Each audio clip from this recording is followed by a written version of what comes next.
Today, guys, we're looking at taking the front wheel off a 3rd gen Honda Magna.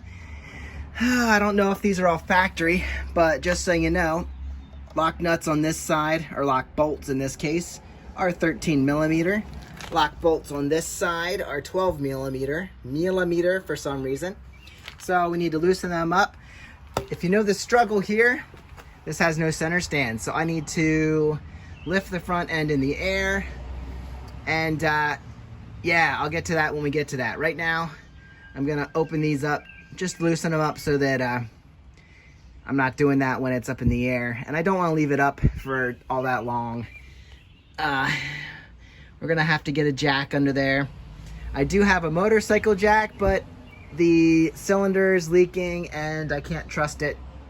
Well, it doesn't even work, so gonna have to jack it up in another way, and then yeah, we'll get to that when we get to that. So loosen these up.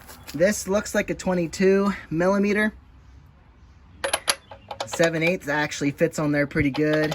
22 is good, and of course I'm missing my 22 socket, so I'll see what I can find. But first things first, gotta loosen those up.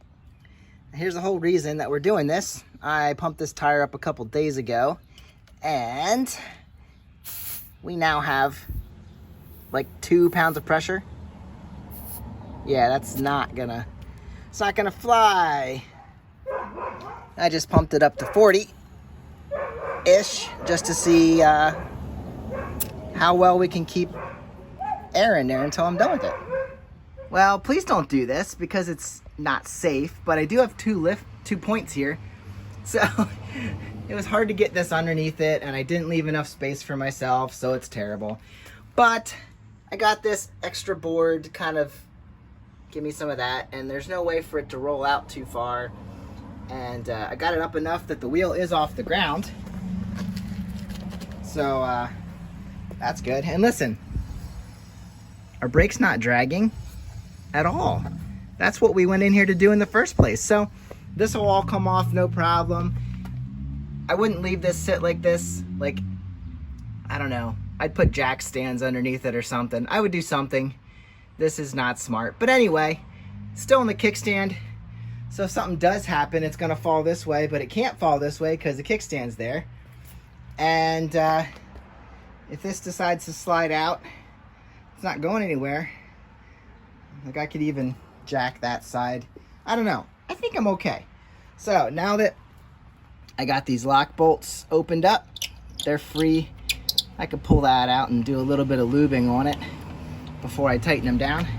But right now, let's take this cap off. I think this bolt here wouldn't come off if these were locked, and the axle won't come out if these are locked. So I think we're good to go. Like I said before in another video, I'm gonna take this off. I believe there's just a bolt that's gonna come out there. We have a spacer in here. The wheel's gonna be next.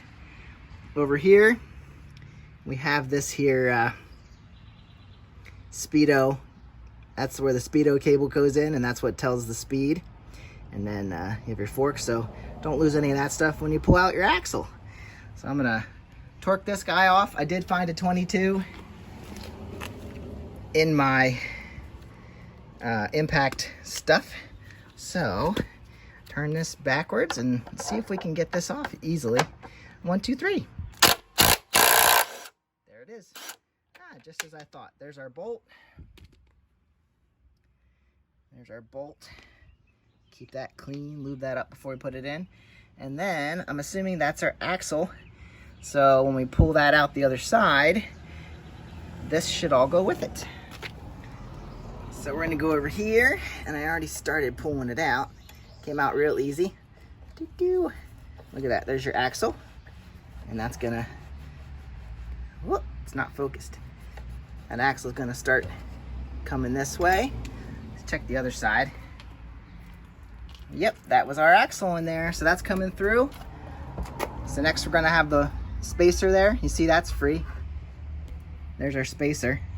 So like I said, you want that to stay where it needs to be. You don't want to lose it. But looks like that's free as we pull the axle through. There you go. Axle can come the whole way out.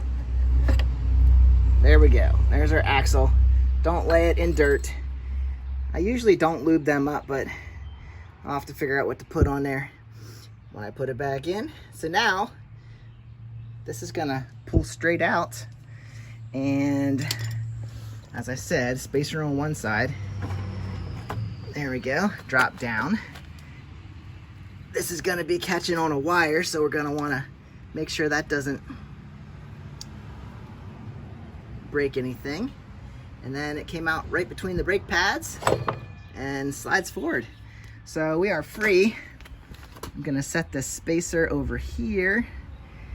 There's our seal and our bearings. There's your spacer. You can tell the outside has a ridge on it so you won't install it wrong. So I'm just gonna take this off of here. My Speedo cable's still attached. I have to try and pull that separate so I can get that out. I'm gonna use 2 hands for that. I pulled it far enough ahead that the Speedo cable just fell right out. I can show you that quick. It's filthy. But in there, that nylon dude in there, that spins and tells the Speedo up top how fast we're going. And that actually rests right in here in these metal things. That keeps it in place and makes it turn. There's your wheel bearing right there.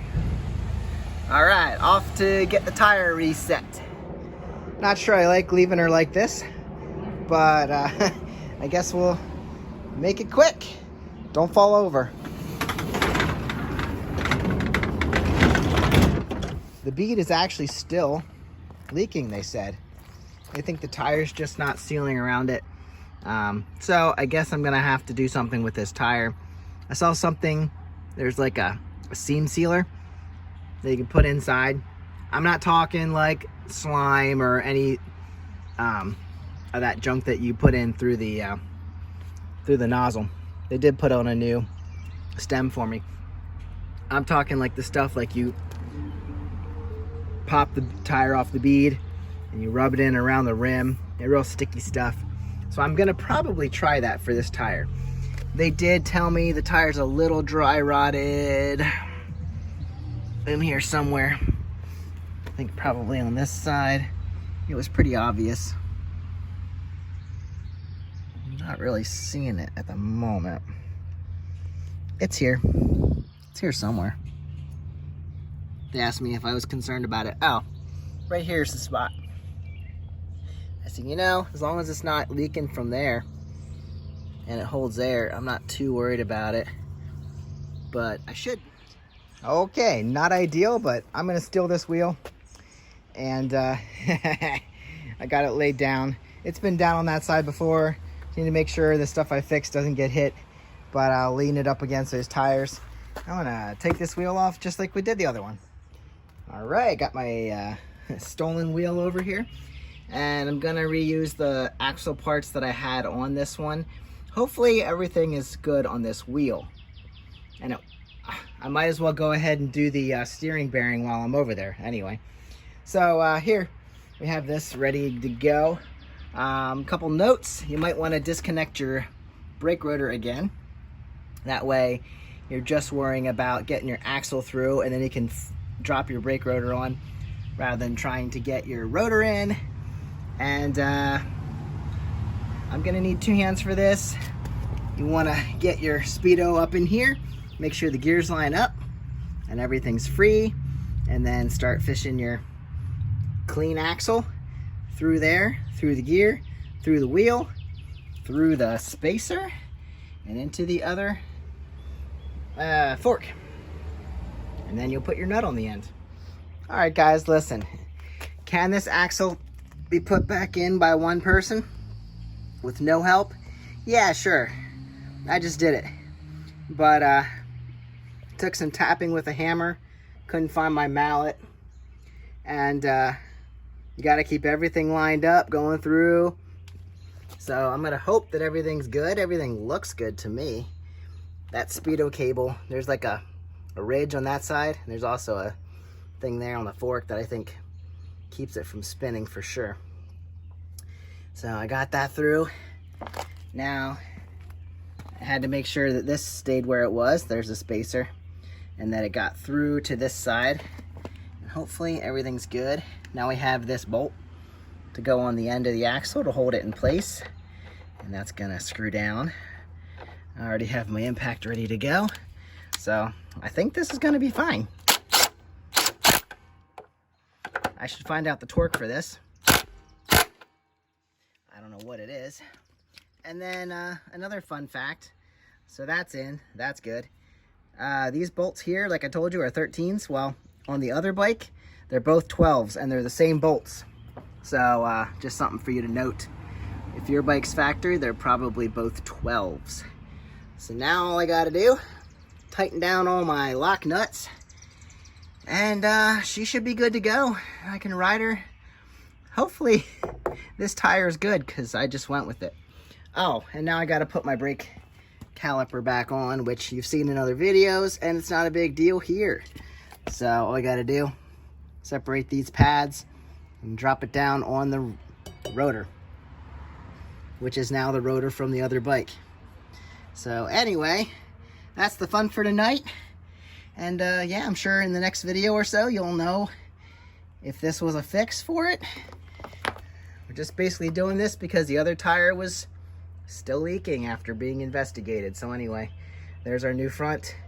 Let's get these guys locked down. Like I said, I'm gonna pull these out, give them a little bit of WD or some sort of penetrating oil. So catch you on the next one. Get out and ride. Have a great night. Have a great day, whatever you're doing today.